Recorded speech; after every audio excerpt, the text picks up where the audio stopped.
กราบสบายดีสวัสดีเด้อพ่อแม่พี่น้องFCปัจจุกุทุกคนเนาะมื้อนี้ก็มาพบมาพอกับสาวก้อยหัวยางเนาะพี่น้องมื้อนี้สาวก้อยก็ลงใส่บาตรเนาะพี่น้องมื้อนี้เป็นวันศีลใหญ่เนาะทุกคนเป็นเดือน3เบิดมื้อนี้แหละเนาะพี่น้องสิเข้าเดือน4เลยต่อไปก็สิมีแต่บุญแต่ดองแล้วเนาะบาทนี้มื้อนี้เฮาก็ลงกันปุ๊คนก็อยากเบิดแหละเนาะสาวก้อยก็อยู่ทางหลังหมู่ประจักษ์ไปกับอาแล้วก็ไปกับสาวเกตเนาะพี่น้องน้องอเล็กก็ลง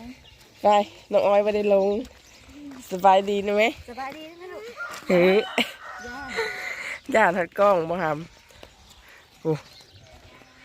บ่ได้ทาอย่างเลยลงใส่บาตรเนาะพี่น้องข้าวบ่ได้ทาอย่างทำมือนี่เฮากะคนกะจักสิหน่อยสิลายเนาะพี่น้องเฮาก็สิไปเบิ่งไปชมกันเลยอยู่วัดพุ่นเนาะต่อเฮากะย่างถ้าได้ฮอดพี่น้องเอ้ยตอนนี้เฮากะฮอดวัดไปที่เรียบร้อยแล้วทุกคนก็คือสิลายเนาะมื้อนี้เป็นวันศีลใหญ่ทุกบรรยากาศอยู่วัดมื้อนี้สีครึมๆเนาะพี่น้องเมื่อวานนี่คือว่าร้อนแล้วมื้อนี้พัดหนาวอีกเลยอ้าวโอ้ย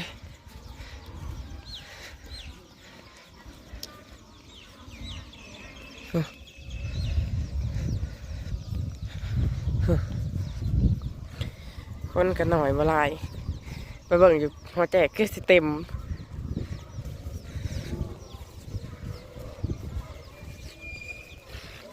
ออกเป็นหยาดย่อมไปกินข้าวสากผิวพันกระใสซองสีเป็นเงินเป็นทองของที่เฮาอยากได้กะไหลทอดอังโมงความทุกข์ยากกะสีม่วงพอบุญผลบุญทรงไม่ออกด้วยตามประสงค์พอพ่อด้วยกะสีด้วยพอพ่อได้กะสีได้พอบุญหนุ่ซอยสู้เป็นบันดินดอกลูกเป็นคู่หนึ่งหนักบาทความสลาดว่าลูกพอบุญสามแต่ก่อนนี้เขาทุกข์เขายากสุมือนี้ก็ออกจากยากร่วมเป็นกันกระบุกขึ้นบอกเกินความทุกข์ยากแต่ก่อนทีคือว่าเขาสร้างก่อนทีเขาพอทำบุญสร้างอานิสงส์น้ำเพลินแสนสิว่ากูเกินหูหน่อยพอได้ยินรักษาศีลทำบุญไว้ท่านปัจจัยเอาไว้แน่พี่น้องบุญจะได้สอนแก่นะมอพ่อสิ่งดีเด้อ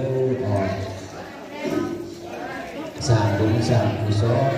เฮานี่ตอนนี้เป็นกระทันนี่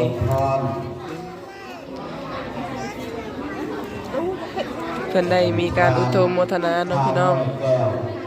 ได้แต่ปัจจุปัจจัยตอนสาวปอเพิ่นก็ได้เป็นสะพานบุญให้นางอุวันรวมเงิน5,000 บาทสาธุนะพี่น้องออกต้นญาติโยมท่านมีออกกองเพิ่นมาเป็นสะพานบุญให้ท่านท่านต่างประเทศบุญเด้อขอให้อยู่ตรงโมจนาขอให้มีออกกองท่านสะพานบุญเพิ่นให้อยู่ดีมีสุขอยู่เย็นเป็นสุขเจริญเพิ่มสุขจะเต็มจะไข่นะพญาโลก้าข้าขายนายถึงเยอะให้ท่านบุญทุกเมื่อ100 ล้านเดียว1,000 ล้านเดียวที่ออกเด้อสาธุสาธุสาธุ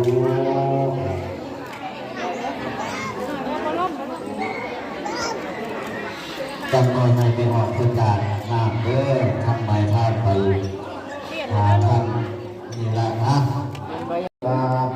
สันติเกยังมุนิวารวัจนังสุโตวิสุนโตธรรมสาวนาโตยังปัตตาธรรมสาวนาโตยังปัตตาลาดุภะภะอุสาธรรมะภะอุสาธรรมะภะอุสาอาทิติธรรมะอุปาสุญญาโตอาทิติธรรมะมาตโลสมะเรโตปิสัตตะยังตุตารุวานุเสนเป็นเรือปูมาค่ะนกมือแม่ว่าบางครั้งมันนั่งนกนะโมตัสสะภะคะวะโตอะระหะโตสัมมาสัมพุทธัสสะนั่งดีๆตบมือนั่งกันนั่งตะมอกเลยนกมือสัมมาสัมพุทธัสสะนะโมตัสสะภะคะวะโตอะระหะโตสัมมาสัมพุทธัสสะพุทธังวะนังคัสสามิแม่บ่ได้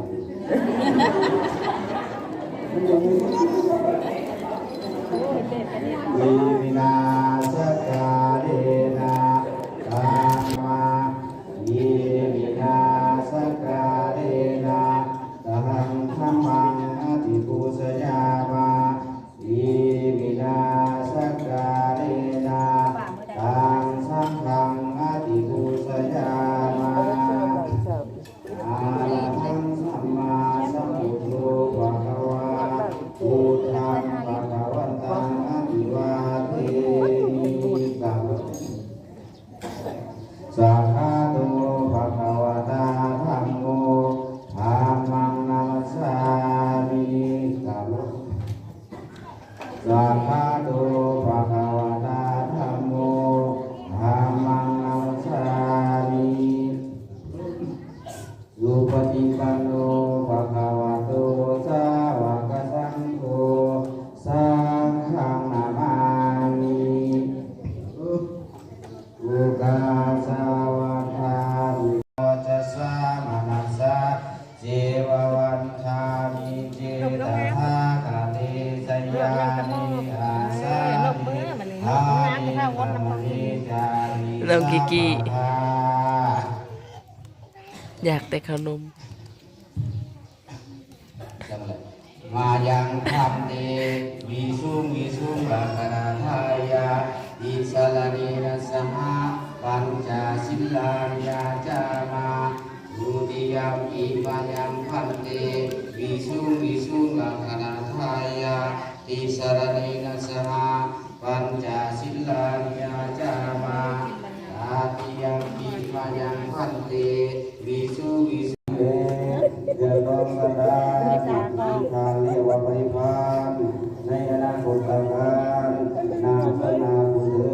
ดมีประการเองผู้ขาดทางลายพอตั้งจิตอุทิศเป็นส่วนบุญกุศลที่ทำแล้วในวันนี้ขอฝากส่งไปหาไม้บิดามารดาพ่อและแม่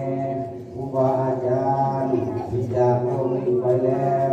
ลงไปสู่โลกเบื้องหน้าขอจงเป็นผู้มีสุขภาวะตกทุกข์ขอให้พ้นจากทุกข์ภาวะเสวยสุขแล้ว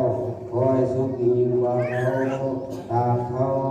ข้าสู่พระนิพพานในอนาคตการนาเพื่อนาบุญเถิดสาธุสาธุอานุโมทามิ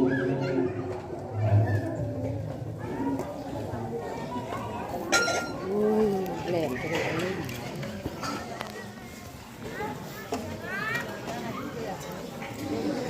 แต่งตัวธรรมศาสตร์ ตังเวทิตาโพลิโนเยติสุปฏิปันโนสาวกสังโฆอุสุปฏิปันโนภะคะวะโต เพิ่นก็เริ่มใส่บาตรเลยเนาะพี่น้อง ญาญาปฏิปันโนสาวกสังโฆสาวิติปฏิปันโนภะคะวะโตสาวกสังโฆทิสายุคานิอัตถภูริสาภูคาลาเอสาภะคะวะโตสาวกสังโฆปาหุเนยโยทาคิเนยโยอันสาลีกาลานิโยอานุตตะนัมปุญญเกตังโลกัสสามิสาหัสสมาปินิมมิตาสาวุตันตังคิลเมฆาลังโกทิตาโกราสเสวิธีนาสิตาวามุนิโพตังเตสสะภวันตุเตสยามังคาลานิลาติเลกามาปิโยสิตาสาภาลันติงโคลัมปานาลาวากามาตตายะคันสุเจตาวิธีนาอันเตสสะภวันตุเตสยามังคาลานินาลาคิลิกสาวลังอาติมัตตภูตังทาวกีตังกังวสุธานุนันตังเนตัมภูเสกาวิธินาสิตวาโตตันเตสสะภวันตุเตสยามังคาลานิอิตตะคันกมติหัตถสุทายุนันตังทาวันติโยนาลาวัต ตอนนี้เปิดเท้าก็เริ่มใส่บาตรแล้วเป็นผู้แล้วผู้ยังเนาะพี่น้อง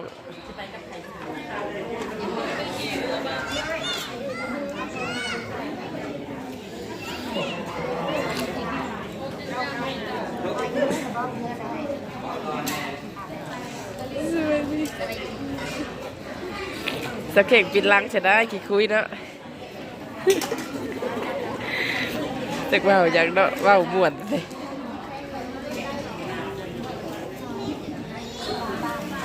ในการทำบุญนั่นเองก็คือให้ได้ดังประสงค์ก็คือให้ได้คือข้อเสียงชื่อกันที่หนึ่งมีหอกก็ขอให้เราบุญได้กุศล ให้ดูดีให้กับคือการที่หนึ่งกันละเป็นการที่หนึ่งสื่อสารสารภาพนี่แหละปฏิบัติวางตัวใจตั้งใจสร้างไว้ตัวท่านเองกายนาวาจารวันเจตัสสวะสังฆิปุกมังปะกตังยายังสังโฆปฏิภาณังตัวใจตั้งกลังตะเลสังวาริตัวสังเก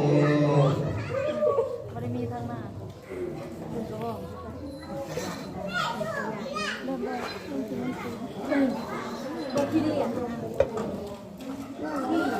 สวยเคยดูจัดแล้ว ตั้งออกต้นอยากโยมตั้งใจเด้ออยากนำไม้พาดหาบุญกุศลงานดับฝังในเวทโอนเนี่ยเดินเด้อผ่านไปน้ำเต่าโทรณียะทาวาลิวาปุลาปาริปุเรนติกาพลังเอวะมิไวโตตินังเตตานังอุปกาปฏิอิสิตังปฏิตังตุหังอิปะมิวาสามิตตโตตะเพปุเรนตุสังกปานันโตปะระนะโสยะธามหิโสเอละโสยะธาดิวาสัตตุสาภโลโมวินาสัตตุมาเตภวันตัตตรายโยนุโมภวะอาภิวาทนาสีลิสเนจังอุทธาปัญญาณิโนกาตโนธรรมาวัฏันติอานุวัตโนสุขังมาลังญาณังอิมินาปุญญาคัมเมนะอุปทานากุโนตตาลาอาจารินุปนาลาจามานาวิกาจานาคังนามามังคุริโนจัตติมาลาจากุณวัตตานาลาปิจาปุมมาลาจานิตาจาตุโลกามาลาเมตตามัจจาลาเวดิตาปิจาสัพเพสัตตาสุขีวัตถุปุญญานิปัสสาตานิปิตุขันตติวินังเยตุเตถาเวมาตังตังอิมินาปุญญาคัมเมนะอิมินาอุจุเตนะจักขุตาตุลาเตเทวะตันุปาทานาเตตานังนาธรรมานาวานิพานาโตมามังคัตตุสัพพะทานิวานันตะโตภาเวภาเวอุจุกิตังสังเกปุริยิยัมปีนามาลาเลปัตตุโลกาสังกตุปินิเยสุนิพุทธาปิปาวาโนนาโตธัมโมนาโตวาลุตโมโสปัตเตกาพุทโตจาสัมโฆนาโตตาโลกามังเตโสตามานุภาเวนะเอโชกาโอตุสัพเพปิปานิโนเอตาวาตาตาอัปเนยิสัมปะทัพสัพเพเทวาอนุโมทันตุสาธุสาธุอิมังอภิภาวลังสัมมาญาณิอิมังปิอิมังอภิภาวลังสัมมาญาณิตาปิยัมปิอิมังอภิภาวลังสัมมาญาณิหันตถานิมายังปันเตนะมุสสามาทุกิจจยัง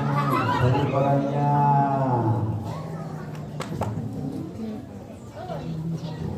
สาธุอาญาตระ น้องพี่น้องซาก้อยกะบ่ค่อยสำบายเนาะลูกกะบ่สำบายจะเข็ดอะไรตอนนี้หลังจากที่ใส่บาตรแล้วเรียบร้อยแล้วเฮาก็สิไปไหว้ธาตุพ่อใหญ่เนาะพี่น้องไปกราบธาตุนู่นสาวเข่งกับน้องปานีไปก่อนเลยเนาะเสียงก็อาจสิบ่สดบ่ใสก็กราบขอโทษขออภัยเด้อบ่ได้ก็ได้ลงใส่บาตรเนาะพี่น้องบ่สำบายพี่น้องเมื่อยยายก็บ่สำบาย สบายดีลงตักบาทวันชินดำเนาะ เดือน3เบิดแล้วบัดนี้